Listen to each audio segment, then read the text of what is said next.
500 কোটি টাকার একটা রিলিফ ফান্ড আমরা তৈরি করছি ফর স্মল অ্যান্ড মিডিয়াম ডিপোজিটার্স।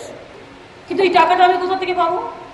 আমরা 10% সিগারেটের উপর ট্যাক্স বসাবো, এতে আমি কিছুটা টাকা পাবো। কিছু হবে না, একটু সিগারেটের দাম বাড়বে, আপনারা একটু বেশি করে সিগারেট খাবেন, তাহলে টাকাটা আমরা তাড়াতাড়ি উঠে আসবে। সারদাকাণ্ডে আমানতকারীদের জন্য 500 কোটি টাকার তহবিল গঠনের কথা ঘোষণা করেছিলেন মুখ্যমন্ত্রী। তার মধ্যে সিগারেটের ওপর 10% হারে অতিরিক্ত কর চাপিয়ে 150 কোটি টাকা তোলা হবে বলে জানিয়েছিলেন তিনি। কিন্তু 3 মাস পরেই অন্য ভাবনা রাজ্য সরকারের। শনিবার বিধানসভায় অর্থমন্ত্রী অমিত মিত্র বলেন, সিগারেটের ওপর অতিরিক্ত কর চাপিয়ে যে 150 কোটি টাকা উঠে আসছে তা ব্যয় হবে স্বাস্থ্য খাতে।